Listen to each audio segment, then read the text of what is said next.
If you watch the news during a presidential election, you'll hear a lot of this. What do the national polls look like? Hillary Clinton's nationally, Joe Biden is currently ahead. But these national polls don't actually tell you who's going to win. Throw the national polls out the window. They don't matter at all. What matters are those swing states. Ah, yes, the swing states.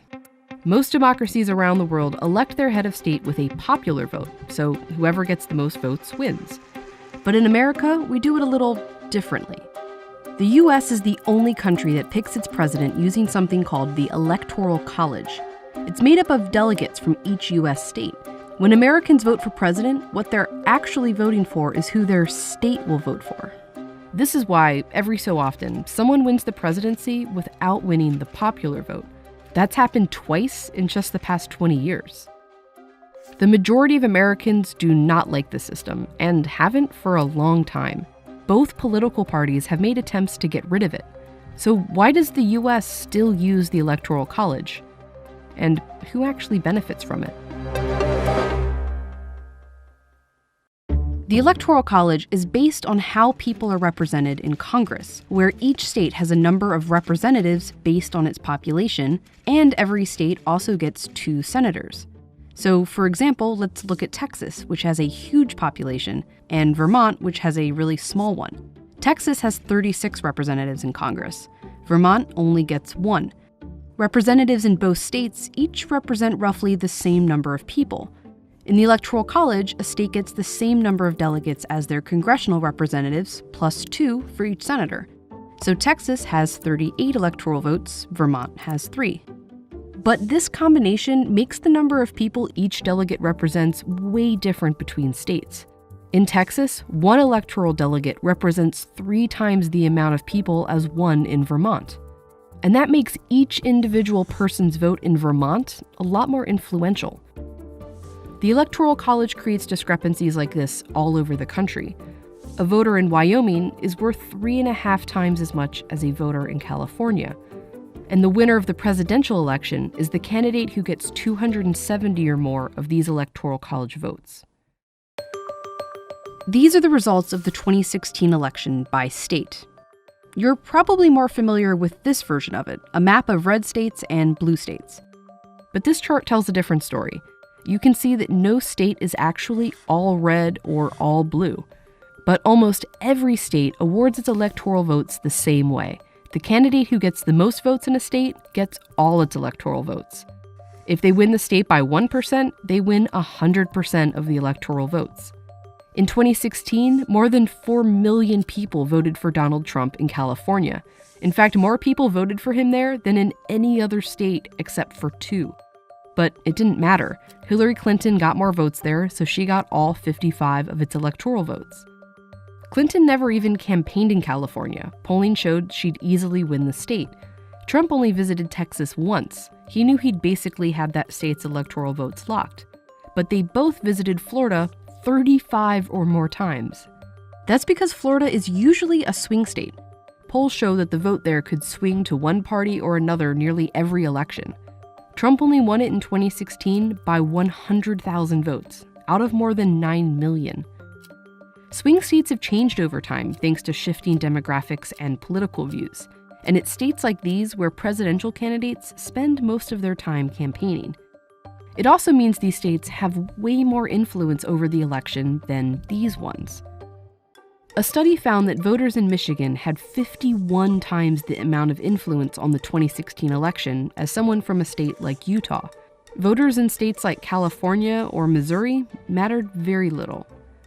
Swing states are where the election actually takes place. They get the attention and the influence, and they only exist because of the Electoral College.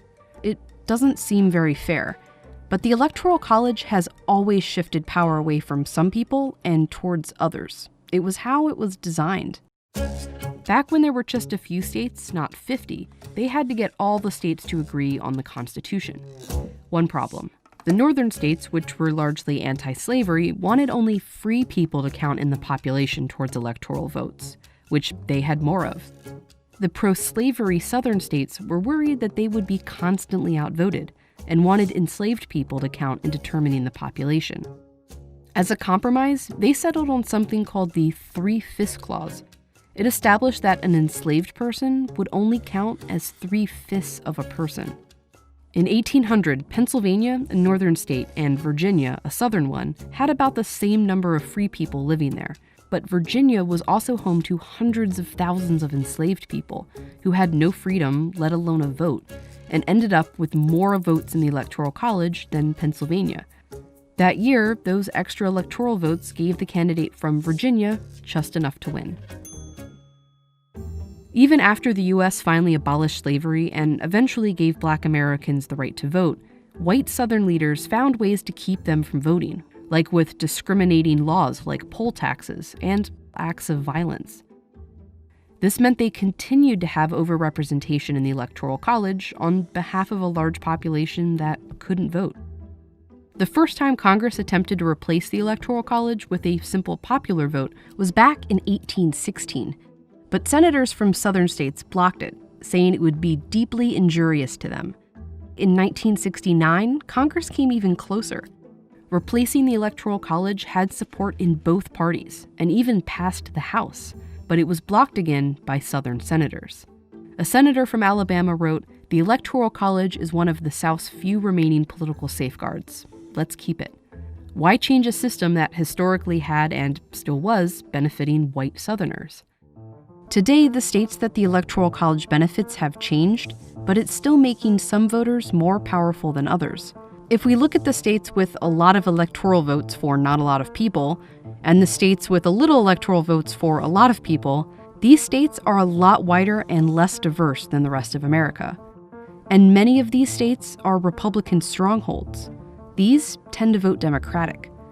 That's one reason the two most recent Republican presidents have won the Electoral College without winning the popular vote. And since it's currently Democrats that are primarily disadvantaged by the Electoral College, they're the ones leading the charge to replace it with a popular vote. Get rid of the Electoral College and everybody. But as politics have changed, the people most critical of the Electoral College have too. In the 1948 presidential election, New York ended up being the major swing state.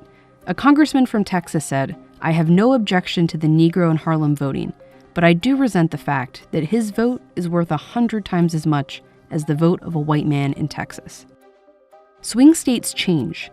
What doesn't is that the Electoral College gives certain people more power to pick the president. And its biggest defenders have always been those who benefit the most from it.